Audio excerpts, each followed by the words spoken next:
Hey everybody, welcome back to another episode of the First World War. I'm Mike B, and today we're going to be talking about something that was brought up in the comments and I also wanted to cover anyway. We're going to be talking about the use of sidearms, and specifically by rank, regarding the U.S. forces and kind of comparing that to other European forces that were over there at that time. So the main difference between the United States and Europe is that we are nothing like Europe. We have European heritage, but we have a very different culture, and that reflects in our military as well. So basically what happened was, in Europe, most of the European countries, an officer is going to have a sidearm, and that's it. And they're going to be directing troops, and they're not going to have enough, they're not going to be able to carry stuff, and it's kind of a pride thing, like this represents an officer, right? The rifle represents the enlisted man.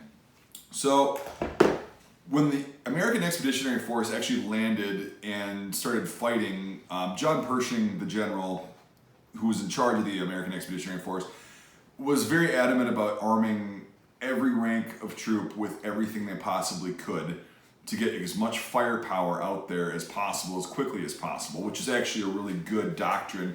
And that's a pretty typical thing of the Americans, and kind of what set the Americans apart from most European militaries, and let's face it, most militaries at that time anyway. So the main sidearm, I'll go into another video about actual sidearms of the U.S. in World War I, but the main sidearm of the United States was going to be the Colt Model 1917 double-action revolver, right? It's basically just a large frame, originally kind of designed by Colt for a 45 long Colt cartridge, and then what they did is they converted it into a 45 ACP utilizing the, I don't have any of the half moon clips. Anyway, I'll make another video on this eventually. Go check out my shooting video from years ago if you want to see these things in action. Anyway, so what happened was, I've seen original, this is from original video evidence, photographic evidence, personal accounts, and I believe I did get that from a friend of mine, the order to give everybody as much firepower as possible who was on the front line.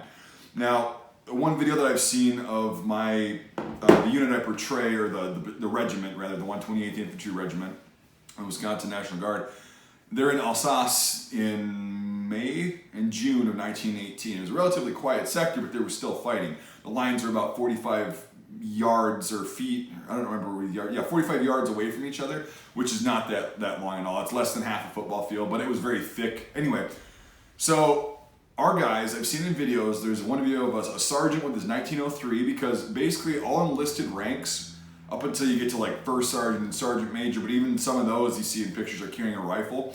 They're going to be carrying rifles, and then there's a private next to him, and he's kind of fumbling around. You can see in the video. I'll have to find this and post this sometime. It's just, I got to find that again. It's a really cool video. And he pulls out his Colt Model 1917, unhooks the lanyard, and sets it up by the sergeant for like, okay, just in case they come up and there's more of them than we can see, you've got this firepower. And that's the thing about the Americans, is you'd see privates carrying a Colt Model 1917 if they could get a hold of it, if their supply line was catching up with them. And as far as officers, U.S. officers, most of them are actually going to be carrying the Colt Model 1911 or Colt Model 1917. This was a heck of a lot more prevalent in the First World War for American forces because of the fact that it was easier to produce, it was cheaper to produce, and the 1911s, self-loading pistols at that time were relatively new, and unless you were more wealthy and upper class and probably lived in a city, you probably were not going to be familiar with a self-loading pistol. However, just about everybody from the country and from the cities is going to be familiar with a revolver. So that was another kind of reason they went with this.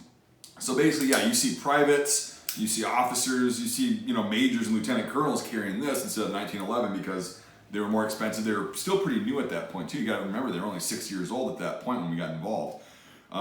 So yeah, you're going to see a lot of these, but yeah, the ranks as far as enlisted didn't really matter as far as who was carrying a sidearm or not. And then we'll get into other specialized weapons like trench knives and stuff in another video.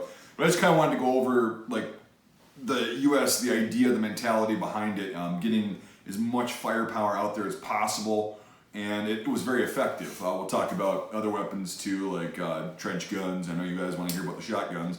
Weren't really that widely used, and they were kind of difficult, but we'll get into that.